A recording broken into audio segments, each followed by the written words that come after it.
चित्रकूट की यात्रा की कथा।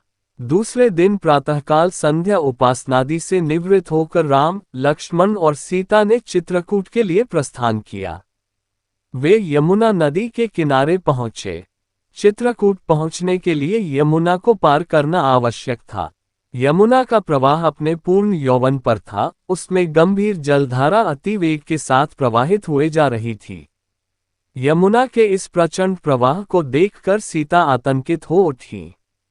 वे विचार करने लगी कि इस वेगवान जलधारा को भला मैं कैसे पार कर सकूंगी। यहाँ तो कोई नौक आदि भी दृष्टिगत नहीं होती। यमुना की तरंगें इतनी ऊंची उठ रही थीं मानो वे आपस में आकाश को स्पर्श करने की होड़ लगा रही हों। इस स्थिति को देखकर थोड़ी देर तक राम और लक्ष्मण ने परस्पर विचार विमर्श किया। फिर लक्ष्मण वन में से कुछ बांस, लकड़ी और लताएं तोड़ लाए। उन्होंने बांस और लकड़ियों को लताओं से बांधकर तात्कालिक रूप से उपयोग करने योग्य एक नौक का निर्माण किया। उसमें एक आसन भी सीता के बैठने के लिए बनाया गया। फिर उन्होंने नौक को यमुना में उतार दिया। रामचंद्र ने सीता को भुजाओं में उठाकर उस नौक में बिठाया। अपने तथा लक्ष्मण के वक्कलों को भी नौक में रख दिया। तत्पश्चात दोनों भाइयों ने तैरते हुए नाव को आगे धकेलना आरंभ किया। नाव मंझधार में पहुंचकर वेगवती लहरों के झकोरों के कारण ऊपर नीचे होने लगी। इस स्थिति में जानकी आकाश की ओर देखकर परमात्मा से प्रार्थना करने लगी, हे ईश्वर, हमें कुशलतापूर्वक पार पहुंचा दे।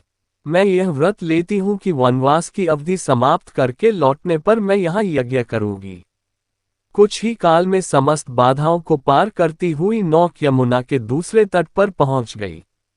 नौक को यमुना के तट पर ही छोड़ वे तीनों एक सघन श्यामवट वृक्ष के नीचे विश्राम करने उद्देश्य से बैठ गए। थोड़ी देर विश्राम करने के पश्चात उन्होंने आगे प्रस्थान किया। चलते चलते वे ऐसे स्थान पर पहुंचे जहां मयूर अपनी मधुर ध्वनि से संपूर्ण वातावरण को आह्लादित कर रहे थे। युद्ध बनाए हुए वानर वृक्षों की शाखाओं पर चंचलतापूर्वक उछल रहे थे। भगवान भास्कर भी अस्ताचल के द्वार पर जा पहुंचे थे। लालिमा से युक्त सूर्य की रक्तिम किरणें पर्वतों की चोटियों को स्वर्णमय बना रहे थे। कुछ ही काल में सूर्यदेव ने अपनी किरणों को समेट लिया है। चारों ओर अंधकार व्याप्त होने लगी। सीता तथा लक्ष्मण की सहमति प्राप्त कर राम ने वहीं विश्राम करने का निर्णय किया। वह अति रमणीक स्थान यमुना के समतल तट पर स्थित था। सबने यमुना में स्नान किया और उसी के तट पर संध्योपासना की।